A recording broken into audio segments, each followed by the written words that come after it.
They were the heroes from the future, teenagers protecting the universe from those that would sow the seeds of chaos. Each had unique powers and abilities, and though they often had their differences, they came together to save the day as the Legion of Superheroes. Now, you can be a part of their adventures and learn the history of the future in the Legion Clubhouse. This week on the Legion Clubhouse, what strange world does Quislet come from? And in case you've never heard the origin story of Lightning Lad, they're going to tell it to us right now. So, hey, listen, I know two of our team members are missing and all, but, I got better things to do. Peace out, or whatever Coolins are supposed to say. Something's going on. Something is wrong with Brainiac 5, and this is the first, like we saw it previously, this is really the first time that it's a problem. This is but the second time that he's blown off what should be serious Legion business. No explanation. Yeah. That's what you call your key to quality literature right there. That's some foreshadowing. Because he's all like, well, I don't count that bad. I mean, granted, he doesn't like Wildfire. Who does? But I'm sure we will find out as the story progresses. I'm sure it will be revealed. I'm sure that little drips of information are supposed to be set there for the reader to go, ooh, something's up with Brainiac 5. But it could just be that, people with this higher intelligence just don't give a crap about people they consider lesser than them. That could be one reading, but or it could be that Brainiac is still suffering from computo related issues from 50 years ago, and he hasn't dealt with that. Could be any number of things, but he does come off as a big jerk in this. He does in this opening scene. Absolutely does, and I feel like now, granted, this may be a little bit of hindsight talking because I'm not sure. I'm not sure if this is the foreshadowing is successful, I guess is one way to put it. But there's some things in next issue and going forward that make me think that this is definitely meant to be Brainiac acting out of character. We're supposed to think something's up with Brainy and he's troubled and something is wrong because he literally just goes, this is ridiculous. I don't have time for your foolish nonsense. And that's not Brainiac. That doesn't even feel like here we are in the 80s and it's a new take on Brainiac 5. It really feels like we are supposed to think, oh my gosh, something's wrong. What's going on? What's wrong? Yeah, and again, you've read ahead, so you know what's going on. I think at this time period, I was not reading Legion. I was waiting for wasn't reading Legion of Superheroes. Now there will be in about a year a series called Legion that I will read because they travel back in time and do some shenanigans and those kind of things. That being said, we have talked at great length about how post-crisis we have amped up the supervillains and made them greater than they were before, more intense, more scary, more 80s.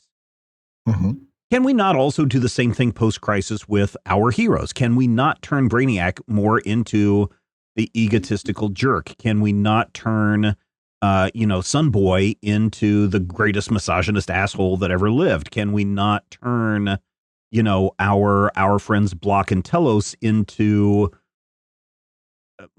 caricatures of, I don't want to say foreigners, but caricatures of people who are not familiar with our ways and cultures as a way to make fun of them. And it feels like that has happened in post-crisis, is that not only are we changing the villains, but we're also changing the nature of the heroes. I feel like Block has been kind of going back to 83 or before.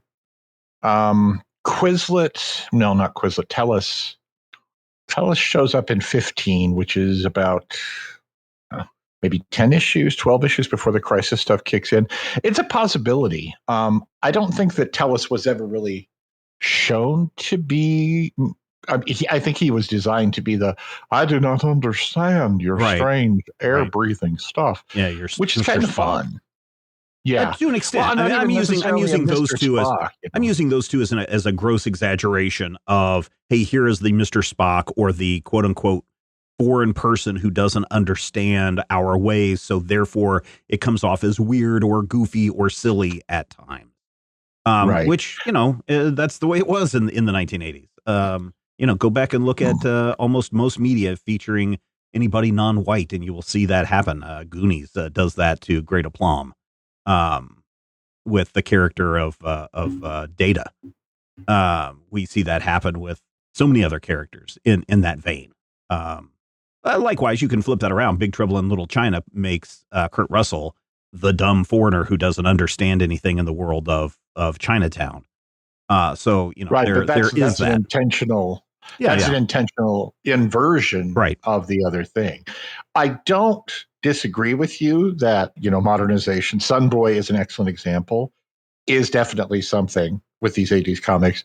I do feel like for Brainiac, especially coming out of that 4-part Universo story where Brainiac showed himself to be, trying to deal with his emotions, or barely able to deal with his emotions, and having to work with his friends in order to escape, feeling like his genius intelligence isn't the only way, the only way of viewing the universe. It was he who said flat out, Dream Girl is one of the smartest Legionnaires. That's why she's here with us. He was accepting that her, for lack of a better word, her, emotional quotient makes her smart in a way that his also made up IQ or Saturn Girl's, mind does. So I definitely agree with you that it could be a change. I still maintain that even without knowing what's coming, I think that it's meant to be foreshadowing. Oh, yeah. No, I don't disagree with you there. The way that it plays off is bad because Invisible Kid and Tellus, as you have pointed out, Invisible Kid and Tellus are both very passive characters. Mm-hmm. And Polar Boy, once again, makes entirely the wrong decision. We are starting to see this ongoing thing of Polar Boy going, I'm the leader, and this is what I decide, and blah blah blah blah blah. But it's the wrong decision. Yeah, and so going back to the amping up of characters and changing their nature. Interestingly, Matthew, would you like to guess what year the concept of the alpha and beta male came about? Oh God, 87. It's actually 1982. In a book looking at chimpanzee hierarchies and how they arrange themselves. Diane Fossey thing? No, it wasn't a Diane Fossey thing. It was, I forget, I was just looking it up earlier today, and I was like, oh, okay, there's this book that talks about alpha and beta males, came out in 1982. So we could look at that as that starting point, which then brings us to Dream Girl and her relationships, right? One today could look at Starboy and say, that guy's a beta.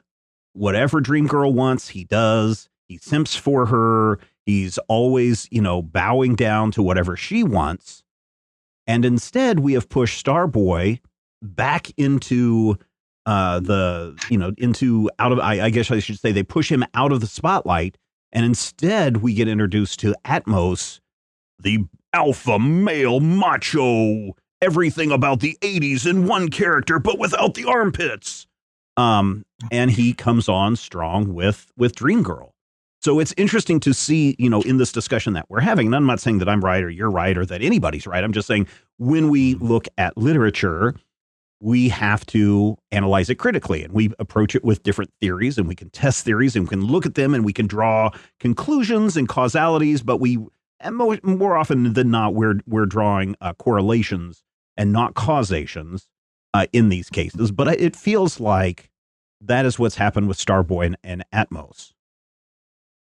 It could be. I mean, going into the 80s, I think about that sensitive male figure, your Alan Alda's and your more thoughtful takes on things, as opposed to, your action adventure of the 60s or your tough ring-a-ding-ding guys. the 60s. I feel like it's an interesting point. The problem that they have, and the problem that will come up over and over and over. And I'd like to first of all apologize to everyone listening to Legion Clubhouse. I intend to make sure that you guys know it's a wonderful show. We're talking about the history of the Legion. However, I'm going to spend at least the next 19 issues saying Atmos sucks. Now, why does Atmos suck in this issue? Because he can't whistle and make an arrow come flying wherever he wants. No, that's a different guy. That's Yondu. I mean, they both have the big fins, and that's how you control the flying arrows. Yeah, but Yondu is blue. I say this because I know there's at least 5 people listening whose heads just like exploded off the top, and they're like, "Oh!" just don't be that guy. Okay, so Atmos don't be that guy. Sucks. And one of the first things he says in this issue as he arrives to sweep Dream Girl off her stiletto heels, he calls her Little One. Now, I mean, he is shorter. She is shorter than he is. He is. He's like 7 feet tall, 8'2" with the fin. Fro, yeah. He is a big, tall, broad-shouldered. I mean, he's drawn in this issue as roughly equivalent to Mon-El in size and mass. Polar Boy is very short. He's a small man, but Polar Boy has given up like a head and a half looking up at Atmos. And it's interesting, though, that just that phrase, it doesn't feel like, ha ha, I'm courting you. It doesn't feel like, ha ha, you are small and I'm teasing you. It feels like you are my property. Welcome to the world of gore. It's a creepy part of my creepy vibe. In today's world, we would say that Atmos doesn't understand what a parasocial relationship is. There was this thing that they were forced to do while they were under the mind control. Right. And he has interpreted that as we had a real relationship with one another. And therefore, everything that I put into my thoughts on what our encounter was about, I have shaped that to be this whole romantic relationship that we have. And he doesn't understand that that's not what this is. They were brainwashed into doing these things. In a parasocial relationship, you have people who will follow, a celebrity or a star, a hot guy or a attractive woman. And because they interact with that person, believe that there is some kind of relationship there that is not there. And so that's really what is going on with Atmos, is he is in this belief that there's a relationship there that is not there. But because he's the big virile man and his fin is standing straight up, therefore he gets to control this situation. But Dream Girl does not disabuse him of that notion. And worse still, it kind of feels like she's like, whatever happened, we weren't in our right minds. But then she immediately thinks, my power to tell the future is telling me I'm making a mistake. And she's second guessing herself and second guessing her powers. And it's going to come back and bite her. But more importantly, it feels like she foresaw Starboy leaving her. And when Starboy did leave her and, go back to Xanthu to do whatever he did, she was just like, oh, well, this is the curse of my Cassandra powers, blabbity, blabbity, blue.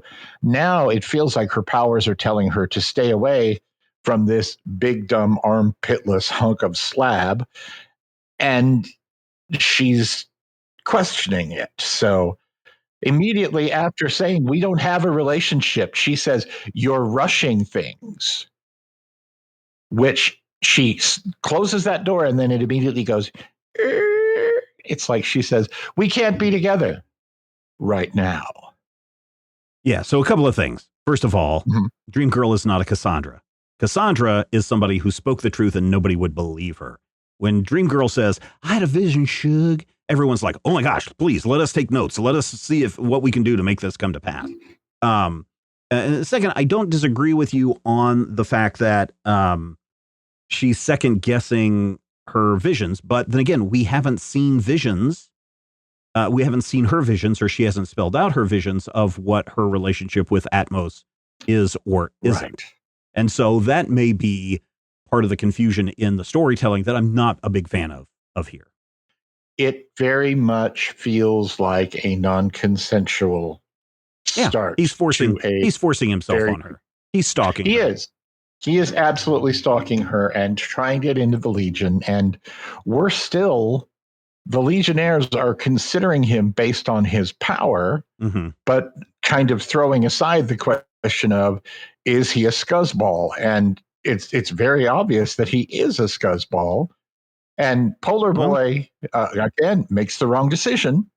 He's like, well, what do you think, Dream Girl? And she's like, well, I can't tell you anything, and I couldn't foresee anything. And it's a very, very bad scene. And anybody, I feel, who had any degree of like empathy or emotional resonance could have seen that there's a problem there, and maybe that the problem might be related to Atmos.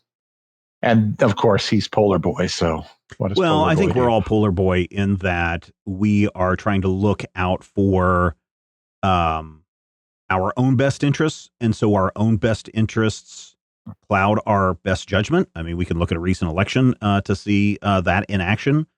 We can look at events from the last, 10, 15 years to see even 20 years, I guess, going all the way back to 2000.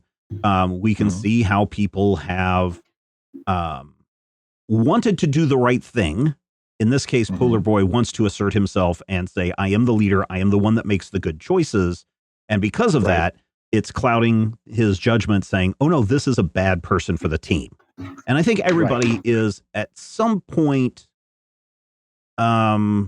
guilty of being a Polar Boy. I feel like I'm guilty more of being a Quislet. Like, I'm just wanting to not be part of the hive mind and have fun in my little spaceship, poop-a-doop. Yeah, teal, which is an interesting, and I say this mockingly and jokingly and lovingly at Matthew, teal is a perfect name for this orange and red universe, because Matthew is colorblind to that, so all of the oranges and reds look teal. Yeah, look teal to him. So for the fact that this place is called Teal, Matthew was probably reading this as a young lad and going, wow, they're kind of being spot on with this, aren't they? The best part about the whole thing on Teal, though, is they're really, really trying to give us something freaky deaky, something weird. And to their credit, LaRocque and Malstead try to give us a weird alien kind of world, and it does seem to have, if my colors are right, it has some orangey blue bits in it. It's more like pinks and reds, and there's a little bit of blue here and there, but not much. But it's pinks and reds and oranges throughout this world, this space. Comparatively to like the really, really stiff figure work, the first pages of the issue where the 4 Legionnaires are literally meant to be standing in empty space. Right. But because of the way it's blocked, it doesn't look like they're standing in empty space. It looks like an artist's error. You get this weird thing where, but can you imagine what a Cockrum or a Mike Grell, or God help us, a Steve Ditko would have done with this weird freaky deaky world? It really feels like a lost opportunity. This would be a time to have somebody just crazy go nuts. This would be a place where you have Keith Giffen come in and do his crazy, bizarre, over the top Jose Munoz craziness. Yeah, I would have been hesitant to have Steve Ditko try to represent this world, only because too many people would then end up comparing it directly to Doctor Strange. To Doctor Strange, and then they would say, oh, it's too much. It's too similar to that. And that may cause people to read more into it. But I agree with you that when you go into this particle world, when we talk about essentially a quantum space where it's this whole world is energy. And so I'm just going to say quantum space because it's a small, tiny bit. Sure. Makes sense. I would like to see something different than Kirby dots and squiggly smoke cloud. Yeah. So every one of the Tealians is drawn as a sperm. Yeah. And it's, which again may also be somewhat telling of them, that they are the part of the matter of creation. The problem is that Teal is a hive mind. It is a cult. And if you don't think like the cult, then you're not part of it, or more importantly, they force you into their line of thinking, which is exactly what traitors have no rights. Yeah, which is also very disturbing. That is creepy as hell. Yeah, it was creepy in the it was creepy in the 1980s. It's creepy today. But yes, you must be.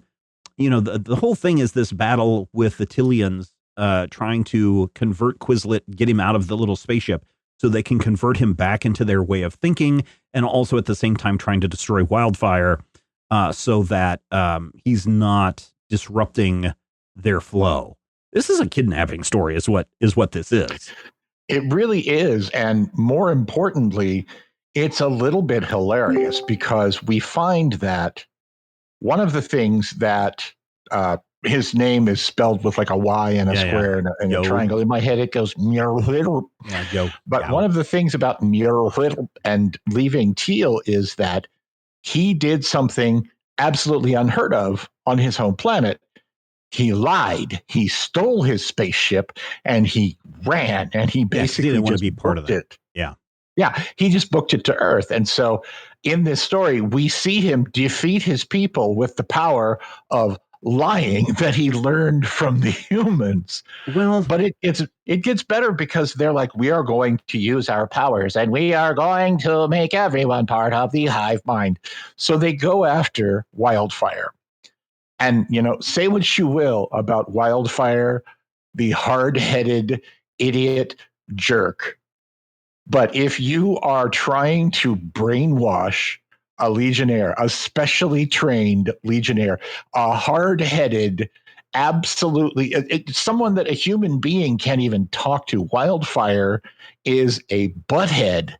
He is the absolute wrong person to try and drive into your hive mind. Not only does it not work, he actually turns it back and starts reading all of the Tealians' minds. Yeah. And it's one of the best uses of Drake Burroughs as a big butthead. Yeah. When you can't have a textual. When you can't have a Telos or a Saturn girl being part of that. The other thing is, there's other... here on Earth, at least, there are other animals that lie, not just humans. Humans are not the only thing capable of lying. That's some of it is. That's what Quislet said. Is and instinctual. I believe Quislet because his name is Meow. Yeah. The other thing that I also find as a weird kind of thought game, if you want to play the thought game, is Quislet makes this interesting observation. He says Teal definitely is getting meaner since he left, or since Quislet left. Is that because Quislet's presence is the key missing part that kept everything together? And by leaving, does Quislet cause Teal to become even more mean? That is an interesting question. Is Quislet that glue that is holding that society together? And by him leaving himself, those selfish reasons, the hive mind can't maintain its little groove, its little groovy, center that keeps everything balanced. Well, he is he is admittedly the only Tealian who seems to have kind of a sense of self and self-awareness. And as such, he's the only Tealian who has anything resembling a traditional Earth morality or an empathy. Yeah.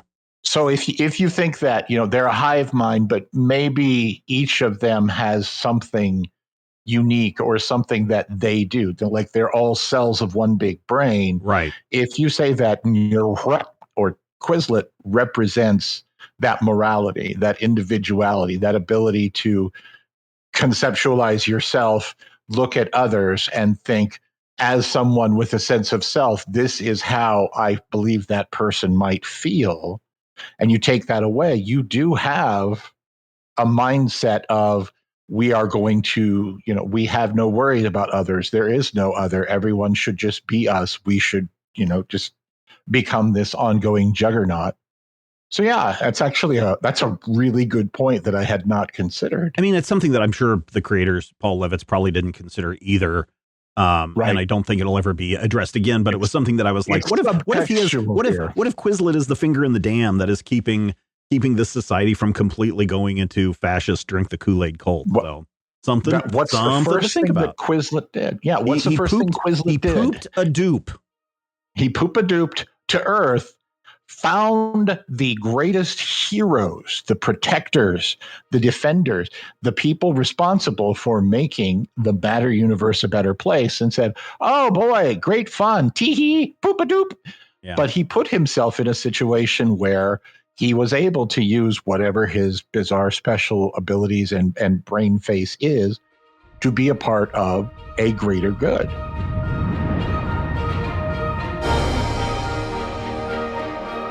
If you enjoy the show, we would appreciate your support. You can find out more and become a Legion Clubhouse member at patreon.com/majorspoilers. Okay, I want to read a comment. This is Alan posted this over on the majorspoilers.com website. Hey, folks, nice episode. I thought I'd give you a few notes on this for some context. You kept saying that Laurel Kent doesn't exist because Superboy's gone. Laurel could still have been a descendant of the post-crisis Superman. That's an easy answer.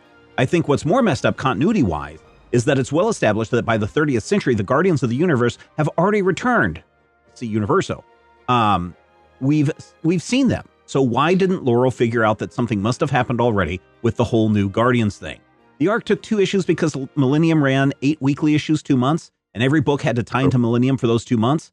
I recall that Adventures of Superman had a weird offshoot standalone story for the second month of the Millennium event. So yeah, this story could have been a single issue, but then Levitz would have had to come up with something else to do in the second month. I think it was just a bad idea from the start to make the Legion of Superheroes book part of the crossover firmly set in the 20th century. I totally agree with you there, Alan. The Guardians of the Universe and the Guardian... Oh, that's me just messing with people's heads. The use of Manhunter sleeper agents wasn't consistent across Millennium, which, in my honest opinion, is part of the problem we're seeing here. Characters like Lana Lang were sleeper agents who didn't even know they were sleeper agents, while Rudolph West knew all along. It's very confusing. The Manhunters appeared a few times in the Bronze Age, mainly via flashbacks to the creation of the Green Lantern Corps, which is where I read about them and learned about them. The Manhunters were front and center in a JLA story that introduced Mark Shaw as a new Manhunter in the mid-70s, roughly 10 years before Millennium, and Crisis on Infinite Earths shows them in a flashback, another recapping of the Guardians' origin, so they were still lurking in the background in the post-Crisis DCU. It also raises another point. If Levitz hadn't already had plans for Eclipso, maybe he would have been the better choice for being a Manhunter, recruited perhaps by the last Manhunter android, who could have been Laurel. As for who's more of a continuity mess, I'd say Hawkman over Mon-El. Mon-El's involvement with the past was minimal, and Levitt's Superboy retcon included the Time Trapper saying somewhere that he had shunted Mon-El to the Pocket Universe in the first place for him to end up in the Phantom Zone. Hawkman, however, became a colossal snafu when the DC editorial decided to reboot Hawkman well after the crisis by placing Hawkworld in the present instead of being a flashback series that Tim Truman had meant it to be, or so I heard. Thanks again for the episode. LLL, long live the Legion. So, thank you for that, Alan. And yeah, great, everybody. What do you think about this Quislet thing, dear listeners? Do you think that Quislet was the glue holding that cultish society together, or was that just a thought? You can head over to the majorspoilers.com website and you can share your thoughts there.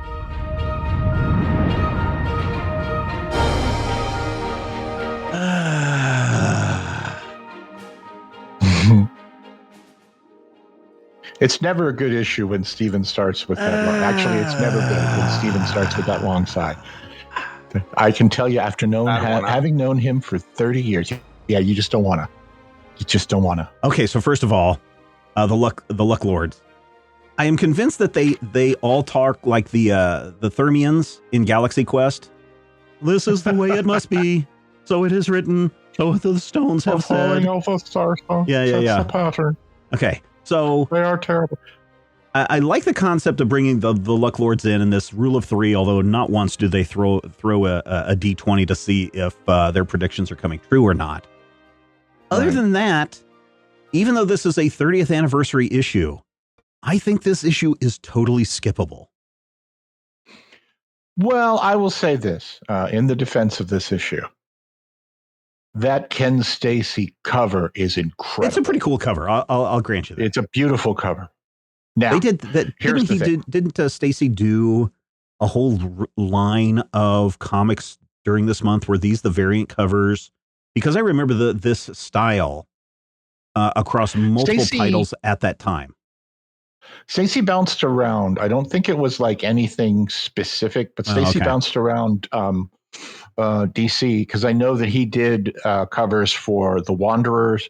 I know he did some covers. There are more Legion of Superheroes covers coming, but I think he also did some covers for modern characters. I think he did too. Yeah. Here's the thing about the Luck Lords. The Luck Lords are fine. Don't have a problem. Don't have a problem with them. The three-part problem. The what is it? The maiden, the crone, and the witch, whatever that is. You're thinking of the kindly ones. Yeah, they are the witches. They are not.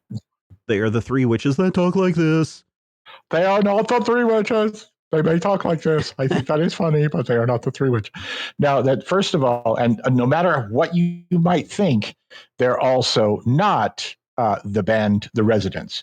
But we get, first of all,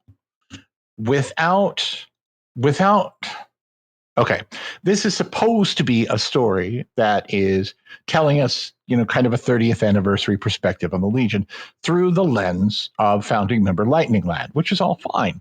And the central premise, the axis upon which this turns is his insane older brother, Lightning Lord. So when you have this story, you've set this up. Lightning Lord is busted out of prison and sent against his brother because, for reasons unknown, the Luck Lords have decided that Lightning Lad must die.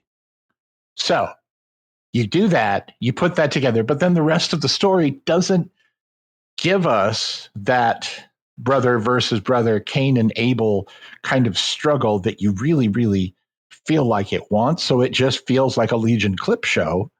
It is. And oh boy, it does have nice some thing. nice. Now, here's the nice thing about it. Even though it's a clip show, they get like 50 bajillion artists to come in and art this issue up. So being able to see a bunch of different artists art up the Legion, really cool. Here's my problem.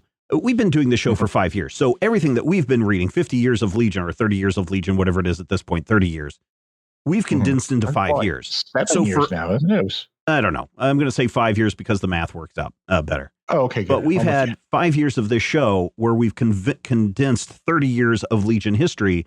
So that means at least once a year, maybe twice a year, we have had a Lightning Lad, Lightning Lass, Lightning Lord origin story thrown at us. And I'm just sick and tired of it. We could have had, how about this could have been a 30th anniversary where we're looking at Saturn Girl and all the sacrifices that she made, or Cosmic Boy and, his hopes and dreams of becoming a Moops Ball champion. We don't get any of that. And this is just me. And again, if you take this into context of this was released in 1987, and you're like, oh, you know what? It's probably been 5 years or 3 years or 4 years, whatever it is, since we've told the origin story of Lightning Lad, and it is post-crisis, so now we have to start reintroducing some of these concepts again. I can understand why you might want to tell another origin story of Lightning Lad, but I'm tired of it. I don't want to see another Lightning Lad origin story ever again. And I say that ironically, knowing that the reboot that's coming up will constantly retell the origin story of Lightning Lad. I'm just tired of it. I just don't care. There's literally nothing new introduced into this story except that Lightning Lord doesn't like going to therapy and he's on the loose again. Well, the Luck Lords are not new, albeit they're not new. Version that we see here are reputedly real Luck Lords, and the previous version of the Luck Lords that we saw were fake Luck Lords. They were faux Luck Lords. But when this story really kind of breaks it down, the whole premise is when you look, I have long had this theory, and it goes like this. Where goeth the Legion, goeth the DC universe, and comics in great. So in the 90s, there was kind of an effort to boil each character down to its archetypical roots, which has given us things like, oh, Batman is this dark knight detective and he has no mercy. But it's also given us the infuriating thing of, oh, the Fantastic Four are the four classical elements. And so we have to play with that constantly and endlessly. before, like a decade before, Levitz was really kind of trying to boil down each Legionnaire to Sunboy the Lech, Wildfire the Hothead, Block the Dimwit, and Lightning Lad the Unlucky One. And in his life, this issue points out, Lightning Lad has been through some He died. He had his arm eaten by a super Moby Dick of space. His child was manipulated and taken away by Darkseid. His wife and his sister have been, repeatedly beaten up. He had a terrible nervous breakdown, tried to leave the team, thinks of himself as an unsuccessful, terrible leader. His big brother, who should be his friend and protector, has turned into this murderous psycho, and he literally has to keep fighting his family at every single turn. So that by the point that we run into him here, Lightning Lad is happily and completely just resigned. He has retired from superhero work. He's taking care of his twins on Planet Wynneth and doing whatever you do when you're a retired dad. So that hook of this story, that unlucky Legionnaire, brings in the Luck Lords. Could you have done something similar with Cosmic Boy? Absolutely. But Cosmic Boy, if we've seen, his 4-issue limited series, that hook there was Cosmic Boy is the overly responsible one whose girlfriend has to do all his punching. And it's at this point still, sadly, Saturn Girl is the girl. So I definitely agree with you that I'm tired. This is like Rand's Family Origin take 600. I think this is like the 7th time that we have seen the origin story in 30 years. I know that we saw it 4 times in the first 6 or 7 years because it kept having more siblings added to it. Right. But yeah, I definitely agree with you on that. I feel like what they wanted, what Levitz and this created team really wanted, was to kind of homage the Legion of Superheroes history through a member who had been there for the worst of it and, gotten the worst of it.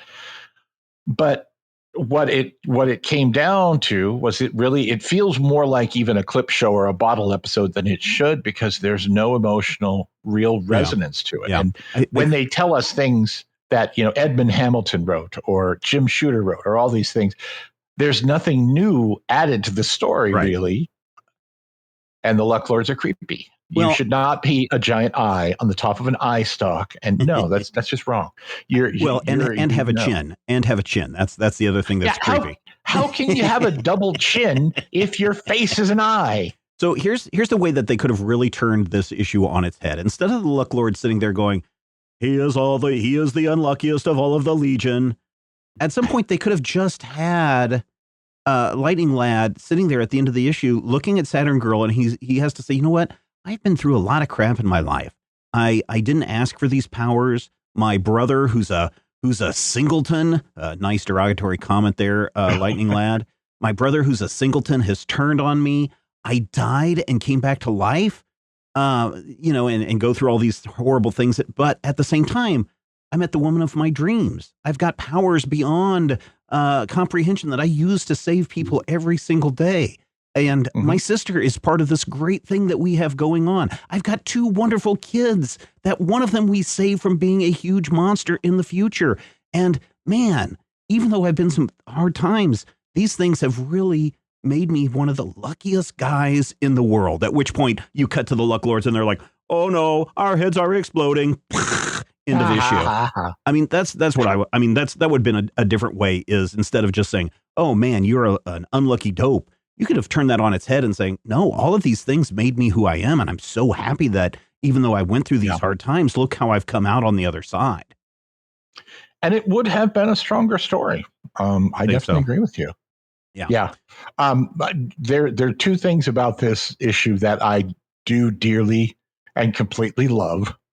The 3rd time that we are shown the Luck Lord's home planet, there's an actual segment from Margrive's Guide to Pleasure Worlds explaining how Each painting of the ziggurat shows radically different landscapes, as if the world itself were in constant and random change. It's totally not Keith Giffen going off script and drawing something wacky and stupid. Drawing something crazy. Yeah. So that I love. Just having to create that fake Encyclopedia Galactica nonsense to explain it. And I do love the fact that twice in this issue, they try to show us more than one Legionnaire. There's a double-page spread right after Shadow Lass says the Mon-El just needs somebody to kill line, which somewhere Starboy's eyes started twitching again. Yeah. But we also get that last page reveal, or that last page, I guess it's a kind of a poster thing of the whole team standing on rocks. Do you notice something about the whole team standing on rocks? Well, I mean, I have many comments on the structure and the placement of all of these characters. Why are you putting Mon-El the front and the closest, and you're taking the founders and pushing them all the way in the back? In fact, if you look at the very first issue of Adventure Comics, all of those heroes are all in the background. So there's things that can be said about that. But what is the important thing about them standing on rocks? The important thing about standing on rocks is that, once again, no matter where these characters are placed in the story, they don't seem to have any real relationship to the ground or each other. Yeah, there's no shadow cast. They have no attached shadows on this. Yeah, and this is supposed to be, your big giant thing, and I don't know. Yeah. I do like that Mon-El shot. That's kind of nice. I look at that and it feels kind of like a disjointed mess. No, it is. It completely is. That kind of. On the other hand, I mean, there is balance. I mean, if we're looking at this from an aesthetic standpoint, there's balance in the issue because you have Mon-El and Shadow Lass. No, not Shadow Lass. Shadow Lass up in the front. And then that's balanced by having Colossal Boy and Brainiac and Block on the opposite side of the image. So that gives some balance there to the image. Having Polar Boy in the middle of the image, and you can draw some leading lines that go from the feet and the heads of all the characters, and they all lead to Polar Boy, who is your current leader of the Legion. And of course, even though I may complain that you're putting Cosmic Boy and Saturn Girl and Lightning Lad and Chameleon Boy and Shrinking Violet all in the background, 3 of those people have literally receded from the story, except for this issue, have literally tried to recede from being Legion members.